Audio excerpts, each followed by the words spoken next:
Hi friends, வணக்கம். எல்லாரும் எப்படி இருக்கீங்க? ஆக்சுவலாக இந்த வீடியோ எதுக்குன்னா, நேற்று ஈவினிங் வெட்டிங் ரிசப்ஷனுக்கு விஜய் சாரும் த்ரிஷா மேமும் ஒன்றா வெட்டிங் ரிசப்ஷன் அட்டென்ட் பண்ண அந்த வீடியோ சோஷியல் மீடியாவில் ரொம்ப viral and everybody is talking about this.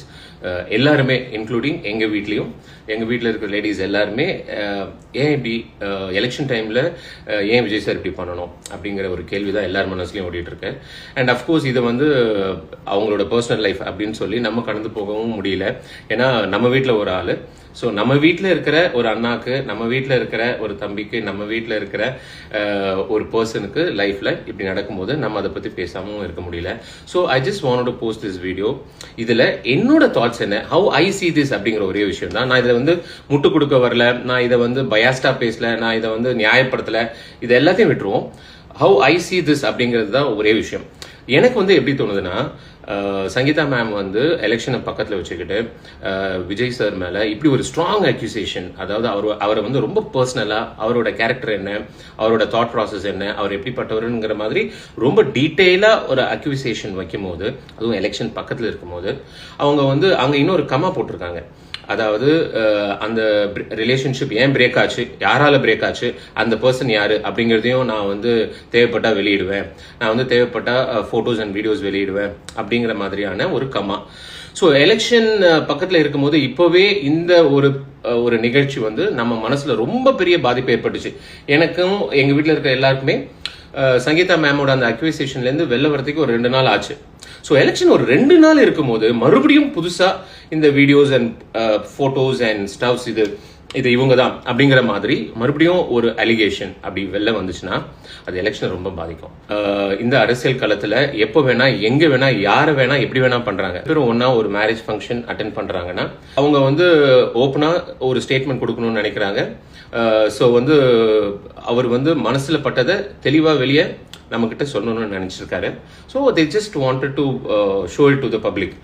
அப்படிதான் நான் பார்க்குறேன். ஸோ நம்மளும் இதை வந்து ரொம்ப பர்சனலாக டீப்பாக டிக் பண்ணாமல், அவங்க ஃபேமிலியில் ஒரு விஷயம் நடந்திருக்கு அப்படிங்கிறத மட்டும் அந்த கண்ணோட்டத்தில் மட்டும் பார்த்துட்டு, நம்ம அரசியலில் என்ன, அரசியல் களத்தில் என்ன, அடுத்தது என்ன அப்படின்னு பார்த்துட்டு போவோம். Just don't judge him by this. அவர் இடத்துல இருந்து பார்க்கும்போது தான் தெரியும் எது கரெக்ட் எது ராங்னு.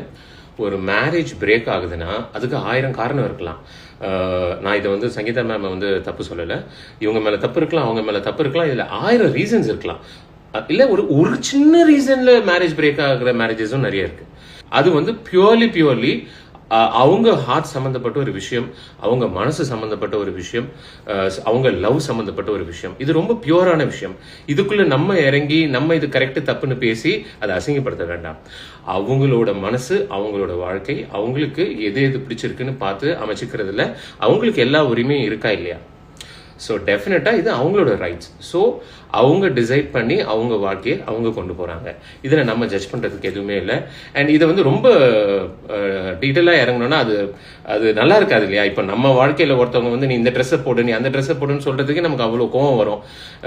எனக்கு நான் என்ன செய்யணும், நீ ஏன் சொல்ற அப்படின்னு. அதே மாதிரி அவங்க வாழ்க்கையை நம்ம பேசுறது கூட இட்ஸ் நாட் தட் ரைட். நிறைய பேர் வந்து இதை வந்து அவரோட கேரக்டரையோ இல்லை அவரோட அந்த ஹார்ட்டையோ வந்து ரொம்ப சீப்பாக பேசாதீங்க. ஏன்னா நிறைய ஹீரோயின்ஸ் வந்து பேசி நம்ம கேட்டிருக்கோம். அவரை மாதிரியான ஒரு ஜெம் யாரும் இல்லை, அவர் அவ்வளோ கம்ஃபர்டபுளாக வச்சுப்பாரு. அண்ட் நம்ம பார்க்குறோம் இல்லையா, எனக்கு தெரியும், நான் பார்த்த வரைக்கும் அவர் குழந்தைங்கன்னா அவ்வளோ பாசமாக இருப்பார், அவ்வளோ பிடிக்கும் அவருக்கு, அவ்வளோ அன்பாக இருப்பார். எல்லாரோடையும் அவ்வளோ அன்பாக இருக்கிறவர் குடும்பத்தோட அன்பாக இருக்க மாட்டாரா? ஸோ திஸ் இஸ் சம்திங் பர்சனலுங்க. அவங்களுக்குள்ள ஏதோ ஒரு பிரச்சனை, ஏதோ ஒத்து வரல, ஏதோ ஒரு டிஃபரன்ஸ் ஆஃப் ஒப்பீனியன்ஸ் ஏதோ ஒன்று நடந்திருக்கு. And they decided to split. அவங்க வேற வழியில போகலான்னு டிசைட் பண்ணியிருக்காங்க. இதை வந்து நம்ம ஜென்ரலைஸ் பண்ணாம நம்ம வந்து அவருக்கு பெஸ்ட் ஆஃப் விஷஸ் சொல்லி அவங்க ஹாப்பியாக இருக்கணும் அப்படின்னு நம்ம விஷ் பண்ணி பிளஸ் பண்ணி எல்லாரும் இதை வந்து அக்செப்ட் பண்ணிக்கிறது தான் எனக்கு தெரிஞ்சு ரைட். இதுக்கு மேலே நம்ம ரொம்ப பர்சனலாக போய் அவங்கள அட்டாக் பண்ணுறது இஸ் நாட் ரைட்.